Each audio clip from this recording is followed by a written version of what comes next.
बिस्मिल्लाहिर्रहमानिर्रहीम। अस्सलाम वालेकुम दोस्तों। उम्मीद है इंशाल्लाह तुसी सारे ठीक होवोगे, खैर खैरियत नाल होवोगे। अच्छा दोस्तों, ਜਿਹੜਾ ਸਾਡਾ ਸ਼ੌਕ ਹੈ ਅਲਹਮਦੁਲਿਲਾ ਕਾਲੇ ਤਿੱਤਰ ਦਾ ਬਹੁਤ ਅੱਛਾ ਸ਼ੌਕ ਹੈ। ਇਹਨੂੰ ਦਾਣਾ ਪਾਣੀ ਦੇਣ ਤੋਂ ਇਲਾਵਾ, ਖੁਰਾਕ ਦੇਣ ਤੋਂ ਇਲਾਵਾ ਕੁਛ ਹੋਰ ਵੀ ਅਹਤਿਆਤ ਹੁੰਦੀਆਂ ਜਿਹੜੀਆਂ ਆਪਾਂ ਕਰਨੀਆਂ, ਆਪਣੇ ਨੂੰ ਕਰਨੀਆਂ ਜਿਹੜੀਆਂ ਜੀ ਬਹੁਤ ਜ਼ਰੂਰੀ ਹੁੰਦੀਆਂ। ਉਹਦੇ ਵਿੱਚ ਇੱਕ ਚੀਜ਼ ਬਹੁਤ ਅਹਿਮ ਜਿਹੜੀ ਹੈ ਪਿੰਜਰੇ ਦੀ ਸਾਫ਼ ਸਫਾਈ ਹੈ। ਠੀਕ ਹੈ, ਇਹ ਲਾਜ਼ਮੀ ਕਰਿਆ ਕਰੋ। ਇਹਨੂੰ ਕਿਸ ਤਰ੍ਹਾਂ ਅਸੀਂ ਕਰਨਾ, ਪਿੰਜਰੇ ਦੀ ਸਾਫ਼ ਸਫਾਈ ਜਿਹੜੀ ਆ, ਕਿੰਨੇ ਦਿਨ ਬਾਅਦ ਪਿੰਜਰੇ ਨੂੰ ਧੋਣਾ ਚਾਹੀਦਾ ਔਰ ਕਿਸ ਤਰ੍ਹਾਂ ਇਹਦੀ ਸਾਫ਼ ਸਫਾਈ ਵੈਸੇ ਕਰ ਲੈਣੀ ਚਾਹੀਦੀ ਹੈ। ਜਿਹੜਾ ਬੰਦਾ ਕਾਲਾ ਤਿੱਤਰ ਰੱਖ ਰਿਹਾ ਉਹਨੂੰ ਇਹਨਾਂ ਚੀਜ਼ਾਂ ਦਾ ਪਤਾ ਹੋਣਾ ਚਾਹੀਦਾ। ਅਸੀਂ ਸ਼ੌਕ ਤਾਂ ਕਰ ਲੈਂਦੇ ਹਾਂ, ਲੇਕਿਨ ਉੱਤੇ ਪੂਰੀ ਤਵੱਜੋ ਨਹੀਂ ਕਰਦੇ, ਉਹਦੀ ਪੂਰੀ ਮਿਹਨਤ ਨਹੀਂ ਕਰਦੇ। ਬਹੁਤ ਅੱਛਾ ਸ਼ੌਕ ਹੈ ਮਾਸ਼ਾਅੱਲਾ ਕਾਲੇ ਤਿੱਤਰ ਦਾ। ਠੀਕ ਹੈ ਜੀ, ਸੁਬਹਾਨ ਤੇਰੀ ਕੁਦਰਤ ਮਾਸ਼ਾਅੱਲਾ ਕਹਿੰਦਾ, ਬੋਲਦਾ ਅੱਛਾ ਲੱਗਦਾ, ਕਲਰ ਅੱਛੇ ਲੱਗਦੇ ਇਹਦੇ। ਘਰ 'ਚ ਪਿਆ, ਦੁਕਾਨ 'ਤੇ ਪਿਆ, ਫਿਰ ਇਹਦੇ ਮੈਚ ਟੂਰਨਾਮੈਂਟ ਵਗੈਰਾ ਹੁੰਦੇ ਆ। ਇਹ ਵੀ ਸ਼ੌਕ ਹੈ ਇਸ ਕਾਲੇ ਤਿੱਤਰ ਦੇ ਸ਼ੌਕ ਦੇ ਵਿੱਚ। ਠੀਕ ਹੈ ਜੀ, ਮੁਖਤਲਿਫ ਇਹਦੇ ਵਿੱਚ ਕੈਟਾਗਰੀਆਂ ਹੈ ਨੇ ਜੀ। ਕੋਈ ਕਿਸ ਤਰ੍ਹਾਂ ਦਾ ਸ਼ੌਕੀਨ ਹੈ, ਕੋਈ ਕਿਸ ਤਰ੍ਹਾਂ ਦਾ ਸ਼ੌਕੀਨ ਹੈ। ਕੋਈ ਚੱਕਰੀ ਨੂੰ ਪਸੰਦ ਕਰਦਾ, ਕੋਈ ਦੁਕਾਨ 'ਤੇ ਤਿੱਤਰ ਨੂੰ ਰੱਖਣਾ ਪਸੰਦ ਕਰਦਾ, ਕੋਈ ਘਰ ਰੱਖਣਾ ਪਸੰਦ ਕਰਦਾ, ਕੋਈ ਡੇਰੇ 'ਤੇ ਰੱਖਣਾ ਪਸੰਦ ਕਰਦਾ। ਤੇ ਬਹੁਤ ਸਾਰੀਆਂ ਚੀਜ਼ਾਂ ਜਿਹੜੀਆਂ ਦੋਸਤਾਂ ਭਾਈਆਂ ਨੂੰ ਪਤਾ ਹੀ ਨਹੀਂ ਹੁੰਦਾ ਕਿ ਪਿੰਜਰੇ ਦੀ ਵੀ ਸਾਫ਼ ਸਫਾਈ ਅਸੀਂ ਕਰਨੀ ਹੈ। ਸਫਾਈ ਨਿਸ਼ਚੇ ਅਮਾਨ ਹੈ। ਠੀਕ ਹੈ ਜੀ, ਔਰ ਕੋਈ ਵੀ ਚੀਜ਼ ਹੈ ਉਹਦੀ ਸਾਫ਼ ਸਫਾਈ ਦੇ ਬੜੇ ਫਾਇਦੇ ਹੁੰਦੇ ਆ। ਪਹਿਲਾ ਫਾਇਦਾ ਜਿਹੜਾ ਆ ਉਹ ਇਹ ਹੁੰਦਾ ਹੈ ਕਿ ਜਿੰਨਾ ਅਸੀਂ ਪਿੰਜਰੇ ਦੇ ਵਿੱਚ ਇੱਕ ਗੱਦੀ ਹੁੰਦੀ ਹੈ ਜਿਹਨੂੰ ਬਿਸਤਰੀ ਵੀ ਕਹਿੰਦੇ ਆ, ਉਹ ਪਿੰਜਰੇ ਵਾਲਿਆਂ ਕੋਲੋਂ ਮਿਲ ਜਾਂਦੀ ਹੈ। ਠੀਕ ਹੈ, ਉਹ ਕਮ ਸੋ ਕਮ 2-3 ਤੁਸੀਂ ਲੈ ਕੇ ਰੱਖਿਆ ਕਰੋ। ਇੱਕ ਕੱਢ ਲਈ ਬੜੀ ਅਹਤਿਆਤ ਨਾਲ, ਦੂਸਰੀ ਰੱਖ ਦਿੱਤੀ, ਜਾਂ ਉਹਨੂੰ ਮਸਲਨ ਕਿ ਬਾਹਰ ਕੱਢ ਕੇ ਝਾੜ ਕੇ ਦੂਸਰੀ ਸਾਈਡ ਤੋਂ ਉਹਨੂੰ ਇਸਤੇਮਾਲ ਕਰ ਲਿਆ। ਉਹ ਦੋਨੋਂ ਸਾਈਡਾਂ ਤੋਂ ਇਸਤੇਮਾਲ ਹੋ ਜਾਂਦੀ ਗੱਦੀ। ਠੀਕ ਹੈ ਜੀ, ਉਹ ਜਦੋਂ ਉਧਰੋਂ ਵੀ ਹੋ ਜਾਏ, ਇਹ ਡੇਲੀ ਬੇਸਿਸ ਤੇ ਤੁਸੀਂ ਗੱਦੀ ਦਾ ਜਿਹੜਾ ਕੰਮ ਕਰ ਸਕਦੇ ਆ। ਡੇਲੀ ਬੇਸਿਸ ਤੇ ਨਹੀਂ ਤਾਂ ਦੂਸਰੇ ਦਿਨ ਤਾਂ ਲਾਜ਼ਮੀ ਕਰਿਆ ਕਰੋ ਇਹ। ਠੀਕ ਹੈ ਜੀ, ਫਿਰ ਪਿੰਜਰੇ ਦਾ ਜਿਹੜਾ ਸਾਫ਼ ਸਫਾਈ ਦਾ ਮਰਹਲਾ ਆ ਗਿਆ, ਬਿੱਠਾਂ ਵਗੈਰਾ ਉਹਦੇ ਉੱਪਰ ਲੱਗ ਜਾਂਦੀਆਂ।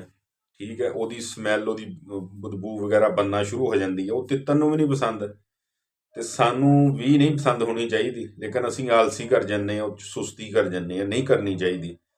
ਤਿੱਤਰ ਤੁਹਾਡਾ ਪਰਿੰਦਾ ਜਿਹੜਾ ਉਹ ਬਿਮਾਰੀਆਂ ਤੋਂ ਵੀ ਬਚਦਾ ਫਿਰ ਉਹਦੀ ਅਗਰ ਪ੍ਰੋਪਰ ਤੁਸੀਂ ਕੇਅਰ ਕਰੋਗੇ ਇਨਸ਼ਾਅੱਲਾ। ਪਿੰਜਰਾ ਜਿਹੜਾ ਜੀ ਕਮ ਸੋ ਕਮ 8 ਦਿਨ ਬਾਅਦ ਤਾਂ ਵਿੱਚ ਲਾਜ਼ਮੀ ਇਨਸ਼ਾਅੱਲਾ ਧੋਣਾ ਚਾਹੀਦਾ। 2 ਪਿੰਜਰੇ ਰੱਖਿਆ ਕਰੋ। ਹੁਣ ਮਾਸ਼ਾਅੱਲਾ ਮੇਰੇ ਕੋਲ ਜਿਹੜੇ ਪਿੰਜਰੇ 7-8 ਆ, ਲੇਕਿਨ ਇਸ ਟਾਈਮ ਮੇਰੇ ਕੋਲ 3 ਮੌਜੂਦ ਆ ਕੋਲ ਪੈ। ਇਹ ਦੇਖੋ।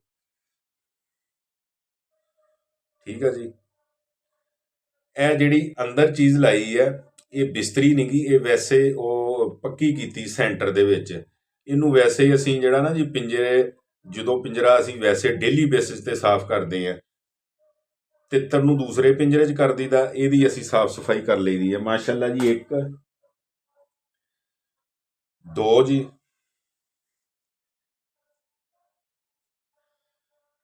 ਤੇ ਇਹ 3 ਜੀ। ਤੇ ਮਾਸ਼ਾਅੱਲਾ ਜਿਹੜਾ ਨਾ ਜੀ ਦਿਖਾਉਣ ਦਾ ਮਕਸਦ ਇਹ ਆ ਕਿ ਪਿੰਜਰੇ ਇੱਕ ਤਾਂ ਤੁਹਾਡੇ ਕੋਲ 2, ਅਗਰ ਇੱਕ ਤਿੱਤਰ ਆ 2 ਪਿੰਜਰੇ ਲਾਜ਼ਮੀ ਹੋਣੇ ਚਾਹੀਦੇ ਆ। ਉਹਨੂੰ ਜਦੋਂ ਤੁਸੀਂ ਪਿੰਜਰੇ ਨੂੰ ਧੋਣਾ, ਸਾਫ਼ ਕਰਨਾ ਵਾ, ਠੀਕ ਹੈ, ਕੱਪੜੇ ਧੋਣ ਵਾਲਾ ਬੁਰਸ਼ ਜਿਹੜਾ ਹੁੰਦਾ ਵਾ ਉਹ ਤੁਸੀਂ ਲੈ ਲਓ, ਉਹਦੇ ਨਾਲ ਸਾਫ਼ ਸਫਾਈ ਵੈਸੇ ਕਰ ਲਵੋ ਅਗਰ ਧੋਣਾ ਨਹੀਂਗਾ। ਤੇ ਵੈਸੇ 8 ਦਿਨ ਬਾਅਦ ਤਾਂ ਲਾਜ਼ਮੀ ਉਹਨੂੰ ਧੋਵੋ ਤੁਸੀਂ, ਅੱਛੀ ਗੱਲ ਆ। ਧੋ ਕੇ ਉਹਨੂੰ ਅੱਛੀ ਤਰ੍ਹਾਂ ਖੁਸ਼ਕ ਕਰੋ, ਕਰਕੇ ਧੁੱਪੇ ਲਟਕਾ ਦਿਓ ਤਾਂ ਕਿ ਉਹ ਅੱਛੀ ਤਰ੍ਹਾਂ ਖੁਸ਼ਕ ਹੋ ਜਾਵੇ, ਸੁੱਕ ਜਾਵੇ। ਫਿਰ ਉਹਦੇ ਵਿੱਚ ਤੁਸੀਂ ਤਿੱਤਰ ਨੂੰ ਜਿਹੜਾ ਟਰਾਂਸਫਰ ਕਰਨਾ। ਇਹ ਛੋਟੀਆਂ ਚੀਜ਼ਾਂ ਹੁੰਦੀਆਂ ਜਿਹੜੀਆਂ ਦੱਸਣ ਦਾ ਮਕਸਦ ਇਹ ਆ ਕਿ ਯਾਰ ਜਿਹੜਾ ਕੰਮ ਅਸੀਂ ਕਰਦੇ ਅਸੀਂ ਉਹ ਤੁਹਾਨੂੰ ਵੀ ਦਸੀਏ।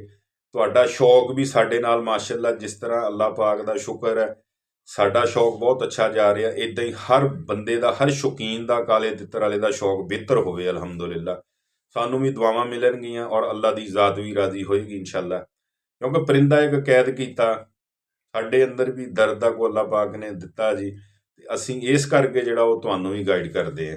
ਤੇ ਤੁਸੀਂ ਕੋਸ਼ਿਸ਼ ਕਰਿਆ ਕਰੋ ਯਾਰ, ਵੀਡੀਓ ਨੂੰ ਲਾਜ਼ਮੀ ਦੇਖਿਆ ਕਰੋ, ਦੂਸਰਿਆਂ ਦੋਸਤਾਂ ਤੱਕ ਵੀ ਪਹੁੰਚਾਇਆ ਕਰੋ, ਇਹਨੂੰ ਸ਼ੇਅਰ ਵੀ ਕਰ ਦਿਆ ਕਰੋ ਜਿਸ ਗਰੁੱਪ 'ਚ ਕੋਈ ਦੋਸਤ ਭਾਈ ਐਡ ਆ। ਠੀਕ ਹੈ, ਐਡ ਨਹੀਂ ਤਾਂ ਵੈਸੇ ਬੰਦਾ WhatsApp ਤੇ ਕਿਤੇ ਨਾ ਕਿਤੇ ਸ਼ੇਅਰ ਕਰ ਦਿੰਦਾ। ਵੀਡੀਓ ਨੂੰ ਲਾਈਕ ਕਰ ਦਿਆ ਕਰੋ, ਸਾਨੂੰ ਹੌਸਲਾ ਹੁੰਦਾ। ਠੀਕ ਹੈ ਜੀ, ਅੱਛਾ ਜਿਹਾ ਕਮੈਂਟਸ ਵੀ ਕਰ ਦਿਆ ਕਰੋ, ਤੇ ਉਹਦਾ ਵੀ ਅਲਹਮਦੁਲਿਲਾ ਸਾਡੀ ਕੋਸ਼ਿਸ਼ ਹੁੰਦੀ ਹੈ ਕਿ ਹਰ ਕਮੈਂਟਸ ਦਾ ਜਿਹੜਾ ਉਹ ਜਵਾਬ ਦਾ ਨਾ ਜੀ ਰਿਪਲਾਈ ਦਿੱਤਾ ਜਾਵੇ। ਇਸ ਕਰਕੇ ਜਿਹੜਾ ਨਾ ਤਿੱਤਰ ਦੀ ਪਿੰਜਰੇ ਦੀ ਸਾਫ਼ ਸਫਾਈ ਜਿਹੜੀ ਹੈ ਬਹੁਤ ਜ਼ਰੂਰੀ ਹੁੰਦੀ ਹੈ। ਇਹ ਵੀ ਫਸਟ ਪ੍ਰਾਇਰਟੀ ਤੇ ਰੱਖੋ ਤੁਸੀਂ। ਖੁਰਾਕ, ਦਾਣਾ ਪਾਣੀ ਤੋਂ ਇਲਾਵਾ ਜਿਹੜਾ ਨਾ ਜੀ ਪਿੰਜਰੇ ਦੀ ਸਾਫ਼ ਸਫਾਈ ਜਿਹੜੀ ਹੈ ਲਾਜ਼ਮੀ ਕਰਿਆ ਕਰੋ। ਉਸ ਤੋਂ ਇਲਾਵਾ ਇਹਦੇ ਵਿੱਚ ਬਰਤਨ ਜਿਹੜੇ ਲੱਗੇ ਹੁੰਦੇ ਖਾਣ ਪੀਣ ਵਾਲੇ, ਉਹ ਵੀ ਅਸੀਂ ਕਈ ਜਗ੍ਹਾ ਤੇ ਦੇਖੇ ਆ ਕਿ ਬੜੇ ਫਿਰਦੇ ਤੁਰਦੇ, ਕੋ ਅੱਡੇ ਤੇ ਪਿਆ, ਕੋ ਦੁਕਾਨ ਤੇ ਪਿਆ, ਇਦਾਂ ਹੀ ਕੋਲ ਚਲੇ ਜਾਈਦਾ, ਜੇ ਨਜ਼ਰ ਪੈ ਜਾਂਦੀ ਜਾਂ ਬੰਦੇ ਨੇ ਪਹਿਚਾਣ ਲਿਆ ਵੀ ਜਾਨੀ ਭਾਈ ਹੈ, ਠੀਕ ਆ, ਕੀ ਹਾਲ ਚਾਲ ਆ ਜੀ, ਠੀਕ ਹੋ। ਦੋਸਤ ਮਾਸ਼ਾਅੱਲਾ ਬੜਾ ਅੱਛਾ ਪਸੰਦ ਕਰਦੇ, ਫਾਲੋ ਕਰਦੇ, ਅਲਹਮਦੁਲਿਲਾ ਜੀ, ਤੁਹਾਡਾ ਸਾਰਿਆਂ ਦਾ ਬਹੁਤ ਸ਼ੁਕਰੀਆ। ਉਹ ਦੇਖੀਦਾ ਹੈ ਕਿ ਬਰਤਨ ਵੀ ਬੜੇ ਗੰਦੇ ਹੁੰਦੇ ਆ, ਖੁਰਾਕ ਵਾਲੇ ਵੀ ਤੇ ਪਾਣੀ ਵਾਲੇ ਵੀ। 8 ਦਿਨ ਬਾਅਦ ਜਦੋਂ ਤੁਸੀਂ ਪਿੰਜਰੇ ਨੂੰ ਧੋਓਗੇ, ਦੰਦਾਂ ਨੂੰ ਮਾਰਨ ਵਾਲਾ ਬੁਰਸ਼ ਜਿਹੜਾ ਹੈ ਉਹ ਤੁਸੀਂ ਇੱਕ ਫਾਲਤੂ ਲੈ ਲਓ, ਉਹਦੇ ਨਾਲ ਉਹਨੂੰ ਅੰਦਰ ਪਾਣੀ ਵਾਲਾ ਜਿਹੜਾ ਉਹ 'ਚ ਹਰਿਆਲੀ ਜੀ ਜੰਮ ਜਾਂਦੀ ਹੈ, ਉਹਨੂੰ ਵੀ ਅੱਛੀ ਤਰ੍ਹਾਂ ਸਾਫ਼ ਕਰਿਆ ਕਰੋ। ਬਰਤਨ ਸੋਹਣਾ ਸਾਫ਼ ਸੁਥਰਾ ਹੋਵੇ, ਬਾਹਰੋਂ ਵੀ ਬਾਦੋਗਾਦ ਬਿੱਠ ਵਗੈਰਾ ਲੱਗ ਜਾਂਦੀ ਤਾਂ ਨਾਲ ਕਰਕੇ ਕਰ ਦਿੰਦਾ, ਉਹਨੂੰ ਵੀ ਧੋਵੋ, ਸਾਫ਼ ਕਰੋ, ਸੋਹਣੀ ਚੀਜ਼ ਲੱਗੇ। ਤੁਸੀਂ ਰੱਖੀ ਹੈ ਦੁਕਾਨ ਤੇ ਰੱਖੀ, ਜਾਂ ਲੈ ਕੇ ਜਾ ਰਹੇ ਜਾਂ ਘਰ ਆ ਕੋ ਆਵੇ ਦੇਖੇ ਯਾਰ ਵੀ ਚੀਜ਼ ਮਾਸ਼ਾਅੱਲਾ ਰੱਖੀ ਹੈ, ਲੇਕਿਨ ਇਹਦੀ ਤਵੱਜੋ ਵੀ ਕਰਦੇ, ਇਹਨਾਂ ਚੀਜ਼ਾਂ ਤੋਂ ਹੀ ਪਤਾ ਚੱਲਦਾ। ਉਹਨੂੰ ਵੀ ਲਾਜ਼ਮੀ ਜਿਹੜਾ ਨਾ ਜੀ ਬਰਤਨਾਂ ਨੂੰ ਵੀ ਸਾਫ਼ ਕਰਿਆ ਕਰੋ ਲਾਜ਼ਮੀ। ਤੇ ਫਿਰ ਉਸ ਤੋਂ ਬਾਅਦ ਉਹਨੂੰ ਅੱਛੀ ਤਰ੍ਹਾਂ ਜਿਹੜਾ ਨਾ ਖੁਸ਼ਕ ਕਰਨਾ, ਧੁੱਪ ਤੇ ਸੁਕਾਉਣਾ ਵਾ। ਉਸ ਤੋਂ ਬਾਅਦ ਉਹਨੂੰ ਫਿਰ ਤੁਸੀਂ ਨਾ ਜੀ ਉਸ ਪਿੰਜਰੇ 'ਚ ਪਾਓ। ਤੇ 2 ਪਿੰਜਰੇ ਲੈ ਲਿਆ ਕਰੋ, ਇੱਕ ਜ਼ਰਾ ਹਲਕਾ ਲੈ ਲਿਆ, ਇੱਕ ਚੰਗਾ ਲੈ ਲਿਆ। ਚੰਗੇ ਤੋਂ ਮੁਰਾਦ ਇਹ ਆ ਕਿ ਬੰਦਾ ਬਾਹਰ ਅੰਦਰ ਦੇਖਦਾ ਕਰਦਾ ਵਾ, ਚਲੋ ਪਿੰਜਰਾ ਵੀ ਸੋਹਣਾ ਹੋਵੇ। ਤੇ ਬਾਕੀ ਇਹ ਆ ਕਿ ਇਹਨਾਂ ਚੀਜ਼ਾਂ ਨੂੰ, ਛੋਟੀਆਂ ਛੋਟੀਆਂ ਚੀਜ਼ਾਂ ਦਾ ਨਾ ਜਿਹੜਾ ਖਿਆਲ ਕਰਿਆ ਕਰੋ। ਔਰ ਪਰਿੰਦੇ ਇੱਕ ਤਾਂ ਬਿਮਾਰੀ ਤੋਂ ਬਚਦੇ, ਠੀਕ ਹੈ ਜੀ। ਸਾਫ਼ ਸਫਾਈ ਜਿਹੜੀ ਹੈ ਬਹੁਤ ਜ਼ਰੂਰੀ ਆ, ਇਹ ਇੱਦਾਂ ਬਿਮਾਰੀਆਂ ਤੋਂ ਵੀ।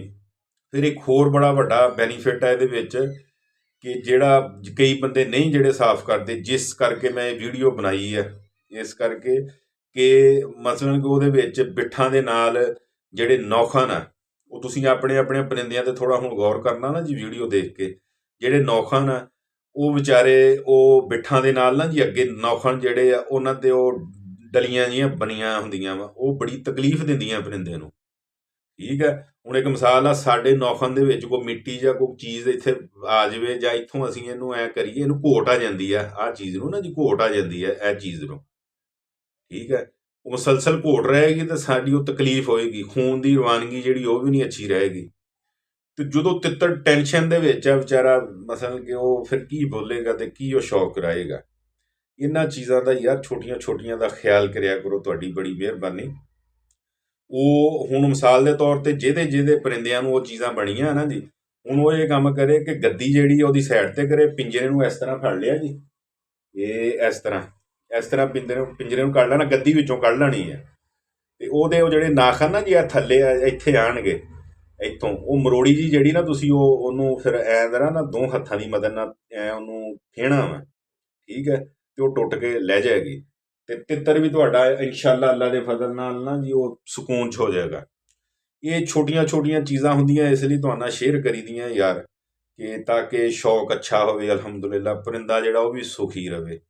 ਤੇ ਉਮੀਦ ਹੈ ਇਨਸ਼ਾਅੱਲਾ ਸਾਰੇ ਦੋਸਤਾਂ ਨੂੰ ਵੀਡੀਓ ਇਨਸ਼ਾਅੱਲਾ ਫਾਇਦਾ ਦੇਗੀ, ਇਨਸ਼ਾਅੱਲਾ ਅੱਲਾ ਦੇ ਫਜ਼ਲ ਨਾਲ।